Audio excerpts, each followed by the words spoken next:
DNI पर सबसे पहले खबरों की अपडेट के लिए सब्सक्राइब करें और बेल आइकन को दबाना ना भूलें।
डीएनआई पर सबसे पहले खबरों की अपडेट के लिए सब्सक्राइब करें और बेल आइकन को दबाना ना भूलें। मैं विवेक कुमार और इस वक्त हम मौजूद हैं आकाशवाणी हिसार में और हिंदी पखवाड़ा जो आकाशवाणी हिसार में मनाया गया 15 दिन का कार्यक्रम था। क्या क्या बदलाव हुआ हम आपको तस्वीरों के माध्यम से दिखाएंगे। आकाशवाणी हिसार में जो है आप देख सकते हैं कि किस प्रकार से जो है यहाँ पर ये पट लगाए गए हैं। डॉक्टर राजेंद्र प्रसाद हिंदी भाषा और साहित्य को सर्व सुंदर बनाना हमारा कर्तव्य है, डॉक्टर राजेंद्र प्रसाद जी ने कहा, ये लगाया गया। इसके बाद आप देखिए पंडित जगन्नाथ प्रसाद चतुर्वेदी जी की ये चंद लाइनें हैं, हिंदी में हम लिखें पढ़ें हिंदी ही बोलें। और आगे बढ़ते हैं तो डॉक्टर जाकिर हुसैन साहब का लिखा हुआ है, राष्ट्रीय एकता का सर्वश्रेष्ठ माध्यम हिंदी है। तो हिंदी को लेकर के यहाँ पर जो तमाम आप देख पा रहे हैं जो पट लगे हुए हैं, बड़े ही खूबसूरत। बाल गंगाधर तिलक ने जो लिखा, मैं उन लोगों में से हूँ जो चाहते हैं और जिनका विचार है कि हिंदी ही भारत की राष्ट्रभाषा हो सकती है। इसके बाद यदि इधर हम नज़र दौड़ाते हैं तो रविंद्रनाथ ठाकुर साहब का, आधुनिक भाषाओं के हार की मध्यमणि हिंदी भारत भारती होकर विराजती रहे। इस तरह के जो शब्द हैं ये बड़ी खूबसूरत नज़र आते हैं। खासतौर से जब आकाशवाणी केंद्र में हम प्रवेश करते हैं तो यहाँ पर इस तरह के ये पट नज़र आते हैं। आगे बढ़ते हैं और आज जो है हम आपको बताएं कि आकाशवाणी हिसार में हिंदी पखवाड़ा का समापन समारोह किया गया और इस दौरान कौन से कार्यक्रम आयोजित किए गए, किस प्रकार से हिंदी को मान सम्मान दिया गया और किस तरह के प्रण लिए गए, वो तमाम जानकारियां देंगे। लेकिन अभी स्टेशन जो कार्यक्रम प्रमुख हैं और हमारे आकाशवाणी हिसार के केंद्र अध्यक्ष हैं उनसे बातचीत करते हैं कि आखिर इन 15 दिनों के दौरान किस तरह के कार्यक्रम आयोजित किए गए।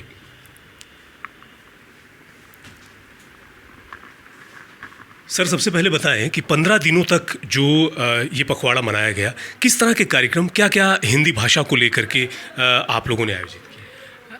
आकाशवाणी हिसार में जो हिंदी पखवाड़ा है वो 1 तारीख से लेकर 15 सितंबर के बीच में मनाया गया और इसमें इस समय के दौरान विभिन्न प्रतियोगिताएं जो यहाँ का स्टाफ है, यहाँ के कर्मचारी हैं, उनके बीच में आयोजित की गई, जिसमें निबंध प्रतियोगिता थी, टंकण था, टिप्पण था और इसके अलावा भाषण प्रतियोगिता भी आयोजन किया गया। तकनीकी शब्दों का ज्ञान परखा गया और ये पूरा 15 दिन तक चलता रहा, एक पखवाड़े तक। और उसके आज समापन दिवस था उसके ऊपर और जिन कर्मचारियों ने, जिन अधिकारियों ने इसमें अच्छा प्रदर्शन किया, आज उनको सम्मानित किया गया। कमलेश भारतीय जी मुख्य अतिथि रहे इस कार्यक्रम में और उनके द्वारा उनको सम्मानित किया गया और एक छोटा सा यहाँ पे कार्यक्रम का आयोजन किया गया। बिल्कुल। सर, ये भी जानना चाहेंगे हिंदी को बढ़ावा देने के लिए, हालांकि आकाशवाणी प्रसार भारती लगातार अनवरत प्रयास करता रहा है, आप क्या कुछ कहना चाहेंगे कि हिंदी किस प्रकार से जो है वो अपना स्थान प्राप्त कर सकती है जिसकी वो वाकई में हकदार है? मेरा ये कहना है कि हिंदी का यदि हम आरंभ अपने घर से ही करेंगे या खुद ही हिंदी का प्रयोग करना आरंभ करेंगे, तभी हिंदी को उसका जो स्थान मिलना चाहिए वो मिल सकता है। हमारे आकाशवाणी के कार्यालय में हमने सभी साइन बोर्ड हिंदी में लगा रखे हैं और हर कार्य जो फाइल पे किया जाता है हिंदी में ही करते हैं हम।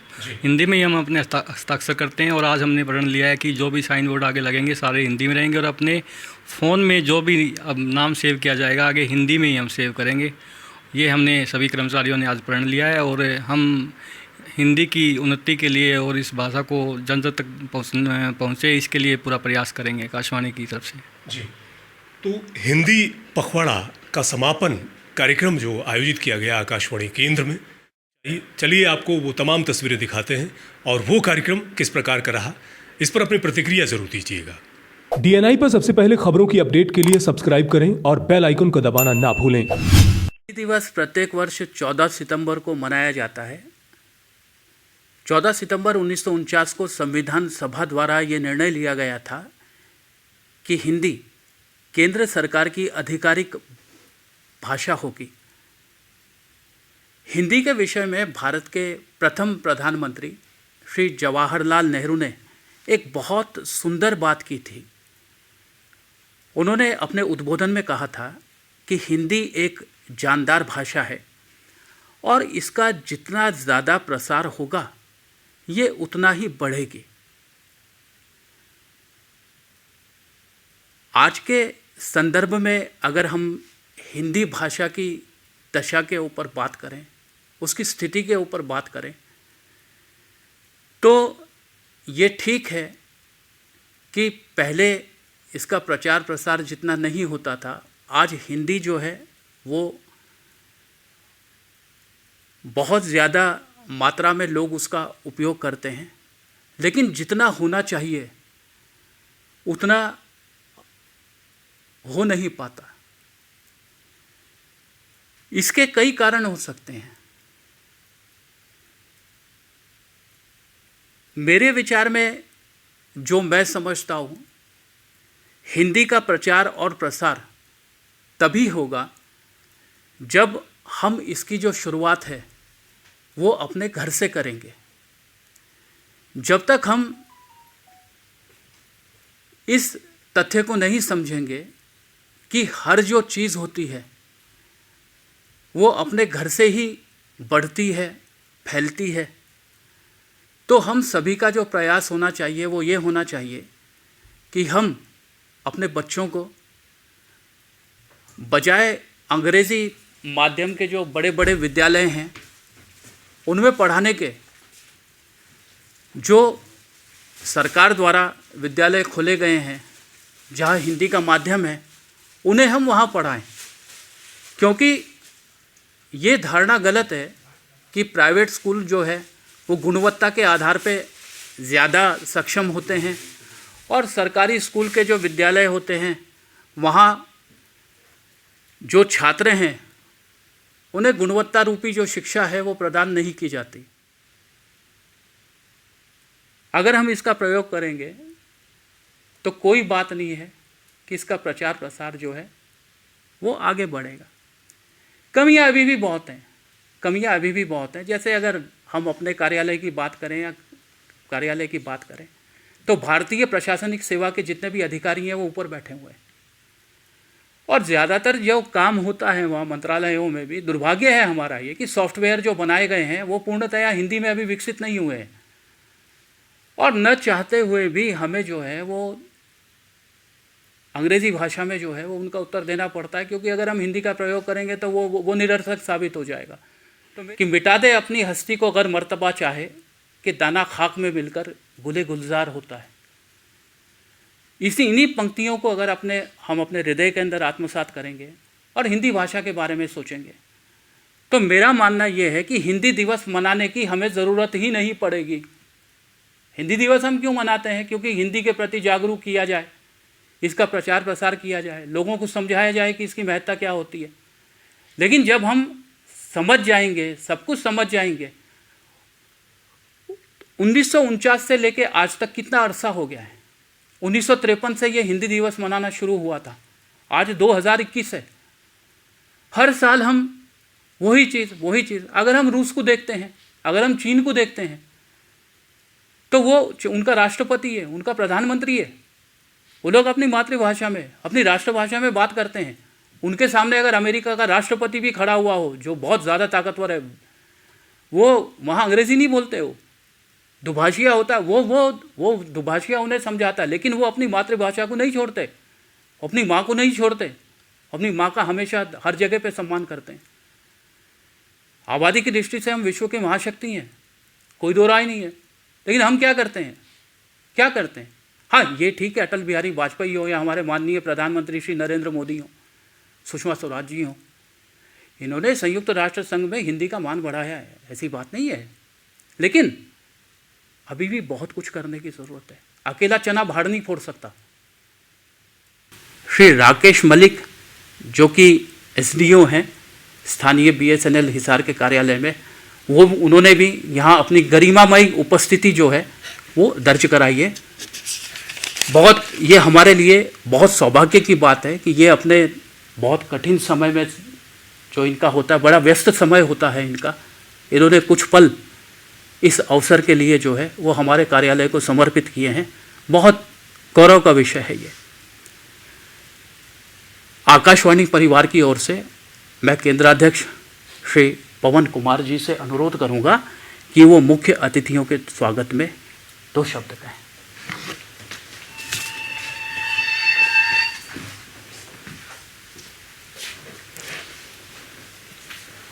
हिंदी भाषा पखवाड़ा के समापन के अवसर पर जो हमारे मुख्य अतिथि हैं श्री कमलेश भारतीय जी, ये एक जाने माने, अभी राजीव ने बताया, जाने माने साहित्यकार हैं और हरियाणा ग्रंथ अकादमी के चेयरमैन भी रह चुके हैं ये पूर्व में।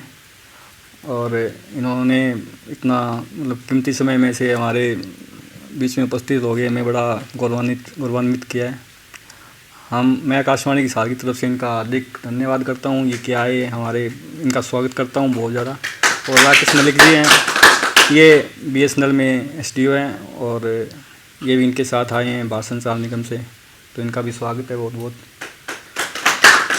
तो मुख्य अतिथि जी को मैं बताना चाहता हूँ कि हमारे कार्यालय में हम अधिक से अधिक हिंदी प्रयोग करते हैं। बहुत ही कम मौके आते हैं कि हमें कभी मजबूर हो जाते हैं, ऊपर से ऐसे पत्र आ जाते हैं इंग्लिश में जवाब देना ही ज़रूरी है, तभी देते हैं हम। अन्यथा हिंदी में ही टिप्पणी की जाती है, हिंदी में हस्ताक्षर किए जाते हैं और हमारे सभी कर्मचारी हिंदी में साइन करते हैं। दीपक जी हिंदी में करते हैं, मैं हिंदी में करता हूँ, लाल जी हिंदी में करते हैं, सारे हिंदी में करते हैं। और ये हमारे जी हिंदी में करते हैं सारे साइन, और हिंदी में ही टिप्पणी करते हैं, हिंदी में फाइलों पे काम चलता है, हिंदी में हम पत्र लिखते हैं। और हमारे डाटा एंट्री ऑपरेटर, उनको भी हमने ये बोल रखा है कि हिंदी में होना चाहिए। और ये कंपलसरी है कि जो भी हमारे यहाँ पे कैजुअल साइन आता है कोई भी, तो हिंदी उसको आनी चाहिए, हिंदी की टाइपिंग आनी चाहिए, तभी उनको हम यहाँ उनको भर्ती करते हैं। तो हम अपना पूरा प्रयास कर रहे हैं जितना भी हिंदी को बढ़ावा देने के लिए हमारे कार्यालय में, और हिंदी में ही बात करते हैं। सारे पढ़े लिखे इंग्लिश भी बोल सकते हैं, पर हिंदी में बात करने की कोशिश करते हैं ज़्यादा से ज़्यादा। तो हम तो प्रयास करते हैं कि पूरा साल ही इसको हिंदी दिवस के रूप में ही हमारे कार्यालय में मनाया जाता है, और आगे भी हम और प्रयास करेंगे कि ज़्यादा से ज़्यादा हम हिंदी का प्रयोग करें और हिंदी को ज़्यादा अपनी राष्ट्रभाषा की ओर लेके जाएं इसको। तो आपका स्वागत है, धन्यवाद।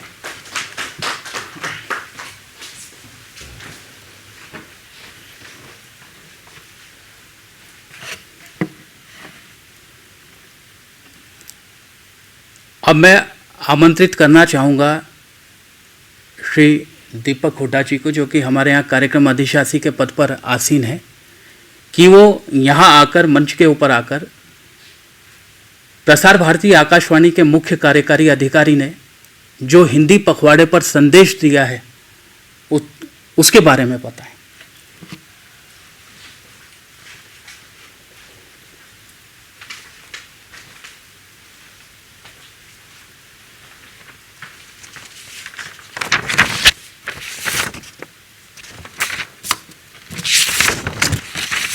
यही है क्या उनका सीओ साहब का? आप सभी का मैं स्वागत करता हूं। जैसा कि आप सब जानते हैं कि हमने 1 सितंबर से ये पखवाड़े की शुरुआत की थी और आज उसका समापन अवसर है।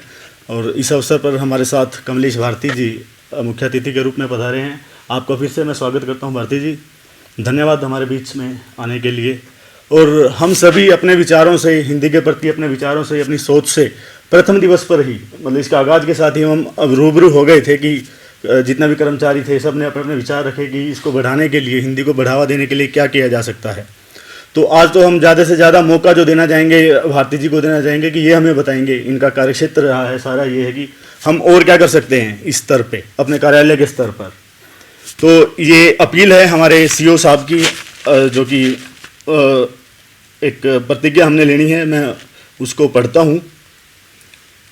भारतीय संविधान के अनुच्छेद 343 और 351 तथा राजभाषा संकल्प 1968 के आलोक में हम केंद्र सरकार के कार्मिक यह प्रतिज्ञा करते हैं कि अपने उदाहरणमय नेतृत्व और निरंतर निगरानी से, अपनी प्रतिबद्धता और प्रयासों से, प्रशिक्षण और प्राइड से अपने साथियों में राजभाषा प्रेम की ज्योति जलाए रखेंगे, उन्हें प्रेरित और प्रोत्साहित करेंगे। अपने अधीनस्थ के हितों का ध्यान रखते हुए अपने प्रबंधन को और अधिक कुशल और प्रभावशाली बनाते हुए राजभाषा हिंदी का प्रयोग, प्रचार और प्रसार बढ़ाएंगे। हम राजभाषा के संवर्धन के प्रति सदैव ऊर्जावान और निरंतर प्रयासरत रहेंगे। जय राजभाषा, जय हिंद। तो अब मैं इनसे अनुरोध करूंगा कि वो आएँ और हमें थोड़ा इसके बारे में बताएं।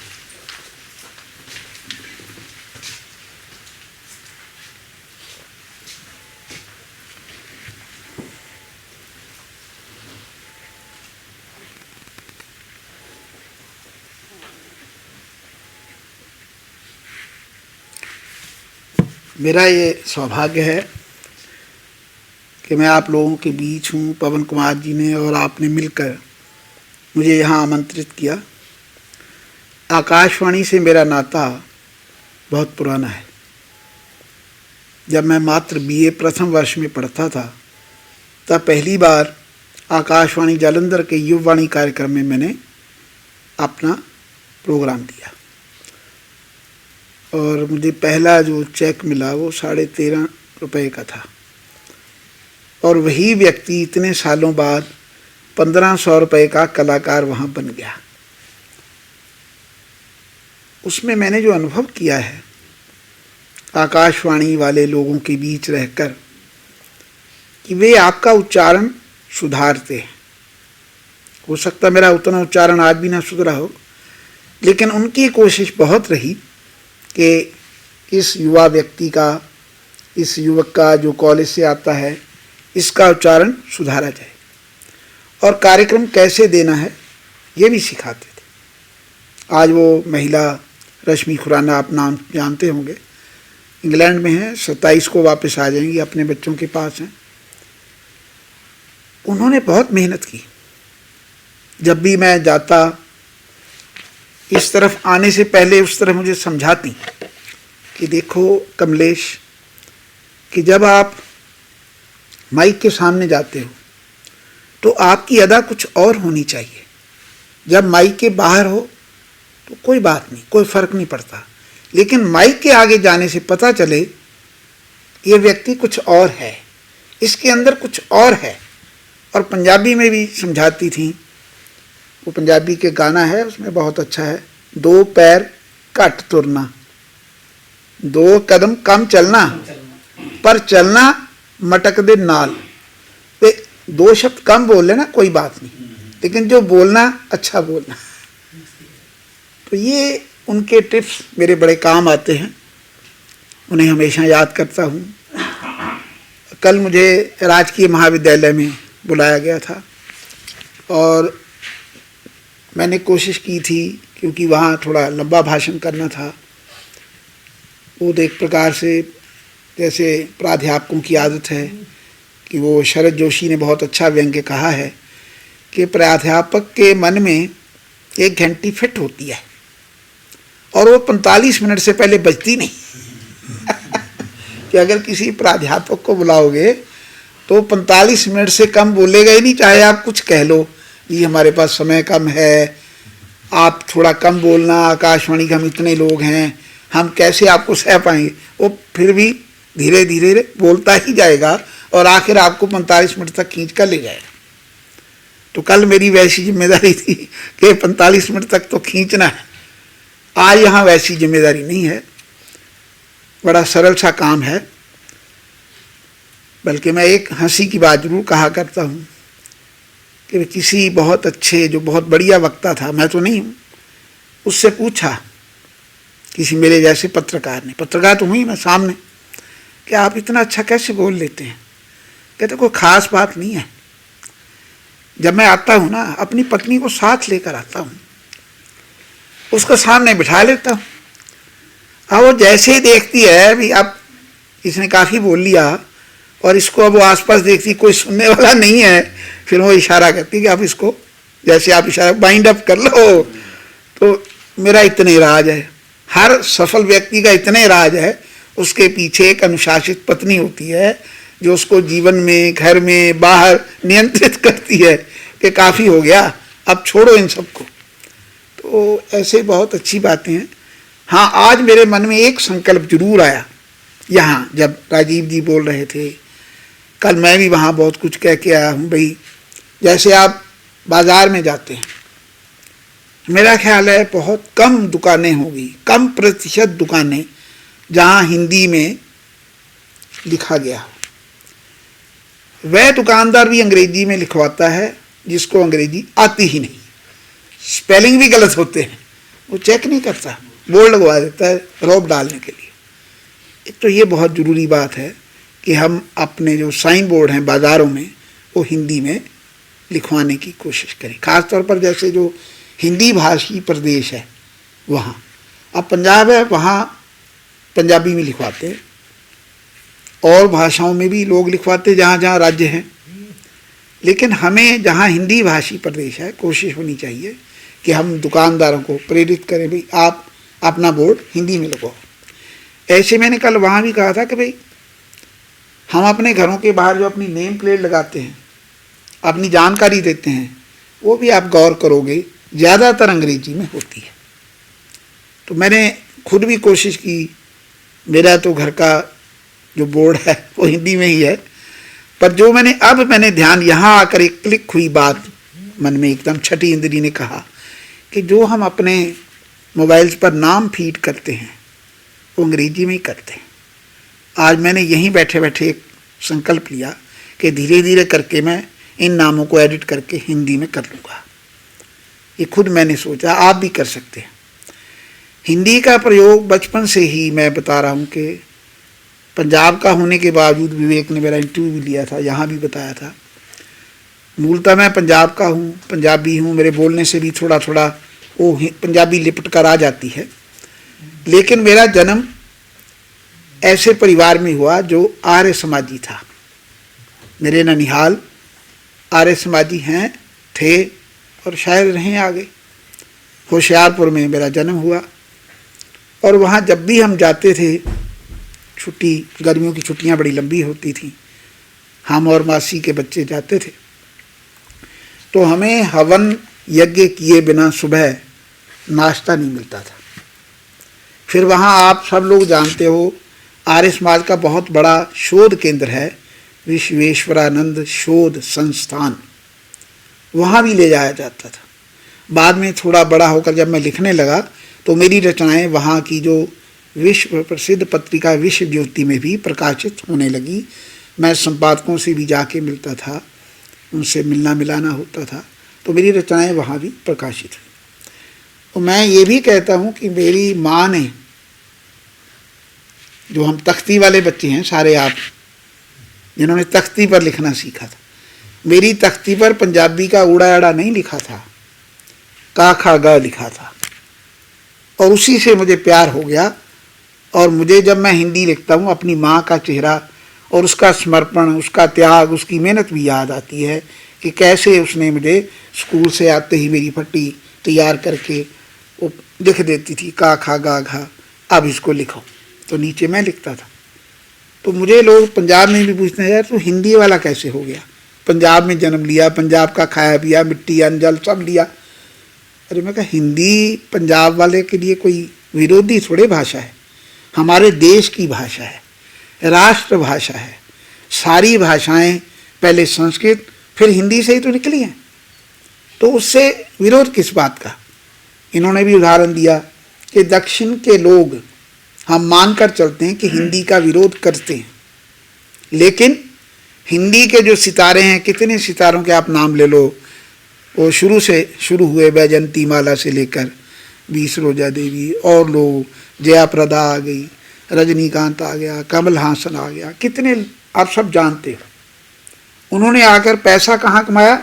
हिंदी में करोड़ों करोड़ों रुपए कमाए, लेकिन जब दक्षिण लौटते हैं फिर उनके गले में हिंदी फंसने लग जाती है और दक्षिण भाषाएं याद आने लगती हैं, क्योंकि ये राजनीति से जुड़ी हुई चीज़ है।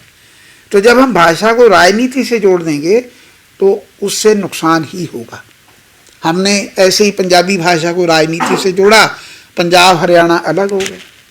ये दुखांत है हमारे स्वतंत्र भारत के बाद का। अगर मैं बहुत बच्चा था, चंडीगढ़ जाया करता था अपनी मौसी जी के यहाँ, उन दिनों आंदोलन चल रहा था पंजाब हरियाणा वाला अलग होने का, तो मुझे वो नारे आज भी याद है। वो सड़कों पर लेट लेट कर हमारे जो बड़े लोग कहते थे, फुल्लां विचों फुल गुलाब दा, चंडीगढ़ पंजाब दा। तो ऐसे ऐसे नारे जब लगेंगे और हम भाषा को एक हथियार बना लेंगे राजनीति का, तो वह बहुत बड़ा दुखांत है। हमें ऐसा करने से बचना चाहिए। मैंने एक किताब पढ़ी थी जो मुझे नेशनल बुक ट्रस्ट की ओर से आई थी, रिव्यू करने के लिए, समीक्षा करने के लिए। उसमें बहुत शानदार उन्होंने उदाहरण दिए थे कि कैसे राज्य भाषाओं के आधार पर बनते चले गए। भाषा उसका आधार था, बंटवारे का आधार भाषा बने, ऐसा नहीं होना चाहिए। भाषा तो प्यार की भाषा है, मिलाने की भाषा है, तोड़ने की भाषा नहीं। ये बहुत बड़ा दुखान। वो किताब बहुत महत्वपूर्ण लगी मुझे। इन्होंने बाकायदा बताया कि ये राज्य इस भाषा के लिए बना, वो राज्य इस भाषा के लिए बना। पंजाब का उदाहरण इसलिए है कि मैं वहाँ रहता था, मुझे उसका पता था। तो ये मानकर चला जाता है कि जो हिंदी है यह ना हमें रोज़गार देती है, ना हमारा व्यवसाय इससे चल सकता है, ना हम विज्ञान की शिक्षा ले सकते हैं, और ना ही हम अंतर्राष्ट्रीय स्तर पर जा सकते हैं। लेकिन जब मैं बीएड पढ़ता था, उसमें टीचिंग ऑफ हिंदी पढ़ी, उसमें बहुत अच्छा विचार दिया गया जो आज भी याद है कि आप अंग्रेजी को अपने घर की सिर्फ खिड़की मानिए। सारा घर हिंदी का है, लेकिन अंग्रेजी एक खिड़की है जिसके बाहर आप अंतर्राष्ट्रीय स्तर पर देख सकें, लेकिन घर आपका हिंदी में होना चाहिए। ये एक बहुत बड़ी बात थी कि ये नहीं कि अंग्रेजी नहीं सीखनी। मेरा बड़ा सौभाग्य रहा, मैं 3 वर्ष अपने कॉलेज में बीए में प्रथम आया। अब मैं ये नहीं कह सकता वो रिकॉर्ड टूटा या नहीं टूटा, या किसी ने तोड़ा या नहीं तोड़ा, लेकिन प्रथम क्यों आया? अगर मेरे अंग्रेजी में अंक कम होते मैं कैसे आता? मेरे पास 4 भाषाएं थी, अंग्रेजी, हिंदी, पंजाबी, संस्कृत। अब मैं 3 भाषाओं में तो नंबर ले जाऊं, अंग्रेजी में नहीं आए तो मैं तो पिछड़ जाए। तो ये नहीं कि अंग्रेजी आपको नहीं आती, मुझे नहीं आती, लेकिन ये शपथ भी जरूर ली थी कि अंग्रेजी उस दिन बोलेंगे, उस वक्त बोलेंगे जब इसके बिना, पवन जी जैसे कहते हैं, हमारा काम नहीं चलेगा।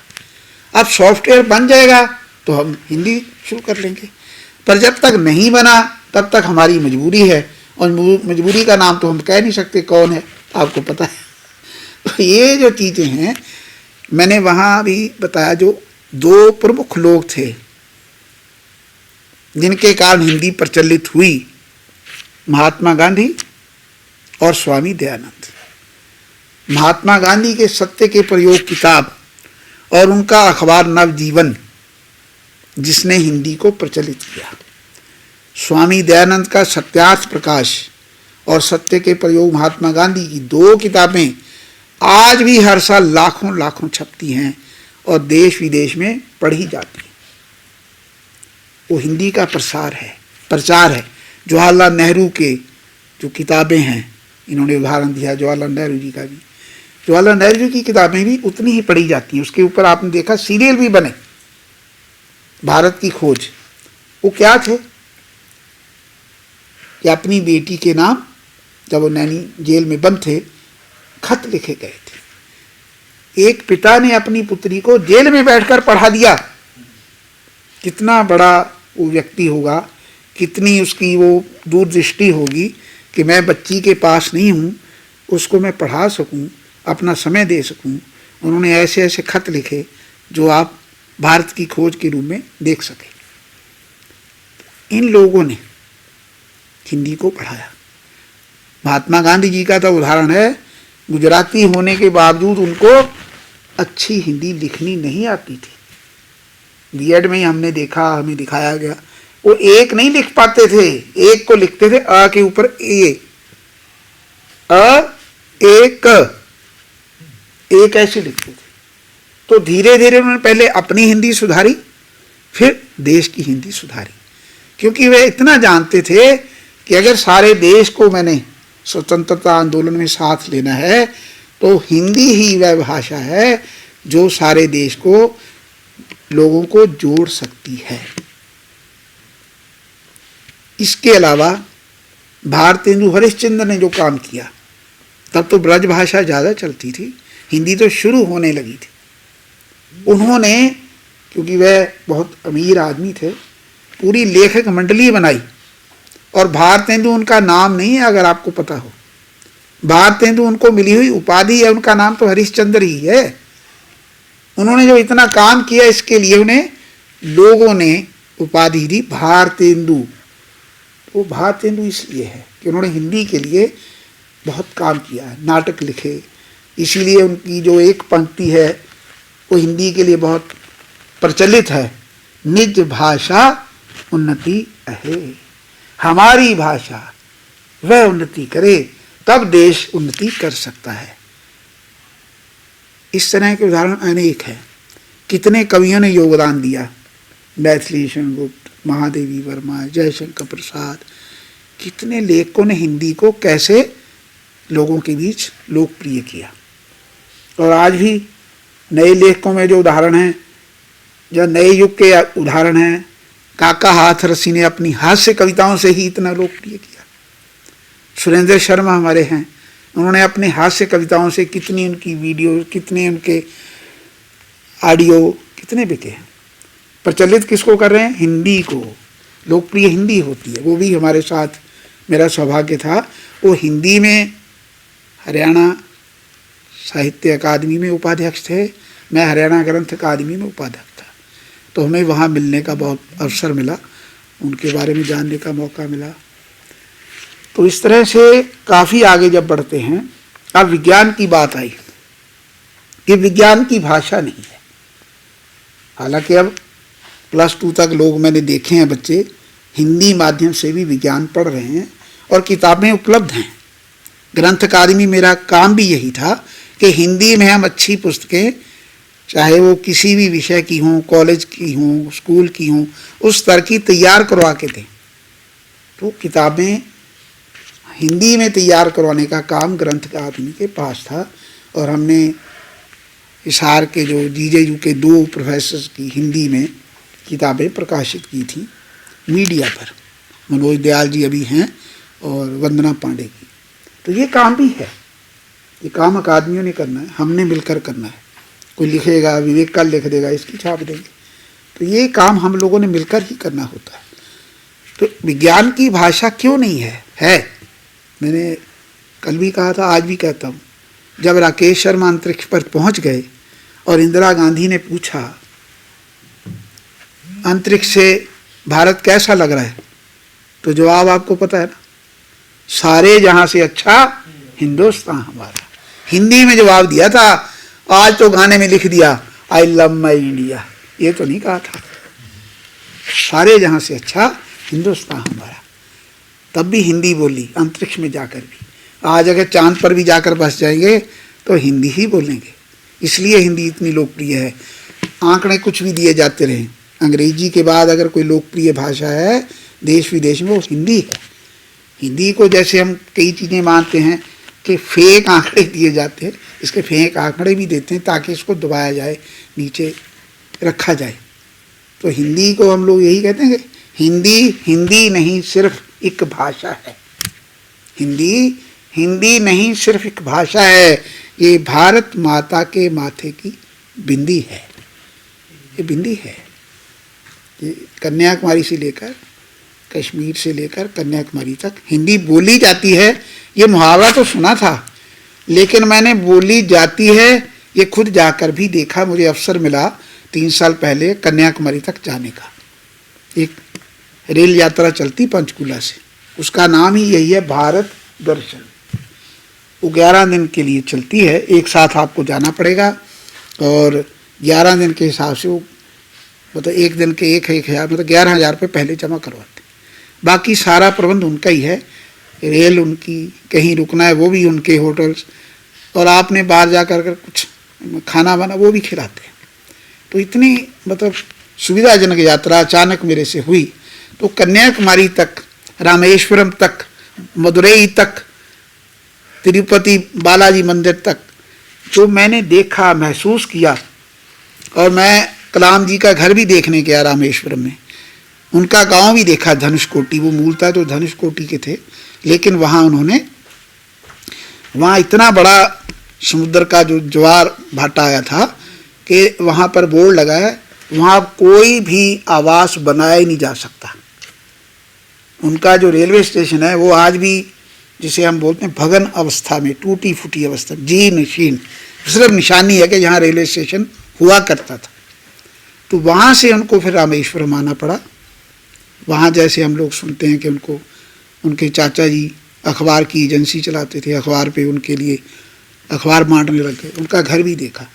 मेरा कहने का, अब्दुल कलाम आज़ाद जी ने भी हिंदी सीखी, बोली, कोशिश की।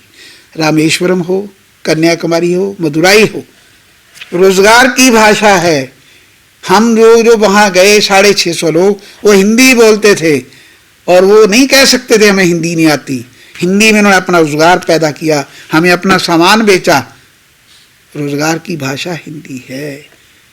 कोई भी राज्य हो, अगर उसको रोजगार पाना है, दुकानदारी चलानी है, व्यापार चलाना है, हिंदी सीखनी पड़ेगी, चाहे गले में कितनी फंसती हो। गला साफ करना पड़ता है।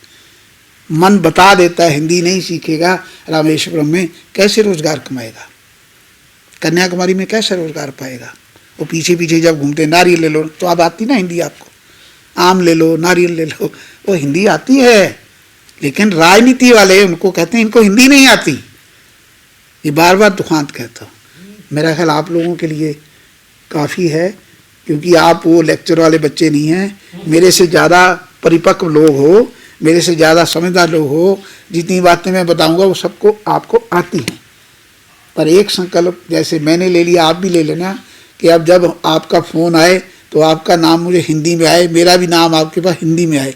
ये आज के लिए शायद सबसे बड़ा मंत्र होगा।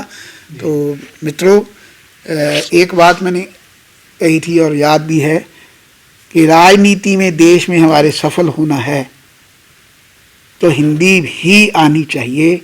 ये प्रणब मुखर्जी ने अपनी जीवनी में भी लिखा, कहा भी कि मैं चूंकि हिंदी भाषी क्षेत्र से नहीं था और बंगाल का होने के कारण बंगाली आती थी, हिंदी मेरी अच्छी नहीं हुई, इसलिए मैं प्रधानमंत्री बनना चाहते भी बन नहीं सका, मुझे राष्ट्रपति बनाया गया। तो देख लो मित्रों, 2 गुजरातियों ने हिंदी चलाई, स्वामी दयानंद और महात्मा गांधी ने, और बहुत लोग, अनगिनत लोग हैं। तीसरा गुजराती भी चला रहा है नरेंद्र मोदी। उसके आप कुछ भी मतभेद हो सकते हैं, लेकिन हिंदी तो अच्छी बोलते हैं ना। हिंदी के लिए तो नरेंद्र मोदी को आप याद कर सकते हैं। वहाँ वो व्यक्ति एक प्रचारक है, अच्छी हिंदी है, इसी कारण वो अपने पद तक पहुँचा, क्योंकि हिंदी अच्छी बोल सकते थे। जो दूसरे उनके मुकाबले है वो हिंदी, मन में अंग्रेजी है, बोलते हिंदी हैं, वहाँ दिक्कत आती है। तो अपने देश को अगर प्रधानमंत्री भी है, उसको हिंदी आना बहुत ज़रूरी है। हिंदी राजनीति में भी, विज्ञान में भी, अपने व्यवसाय में भी, हर तरह से हिंदी उपयोगी है। इसलिए मैंने कल हेडिंग भी दिया था कि हिंदी अपनाइए, बिल्कुल ना शर्माइए। शर्माना कैसा, हमारी हिंदी है, हम इसके बिना अधूरे हैं। मेरा कहा बहुत बहुत धन्यवाद, आपने मुझे सुना और शायद थोड़ा समय ज़्यादा ले लिया हो, उसके लिए क्षमा। डीएनआई पर सबसे पहले खबरों की अपडेट के लिए सब्सक्राइब करें और बेल आइकन को दबाना ना भूलें।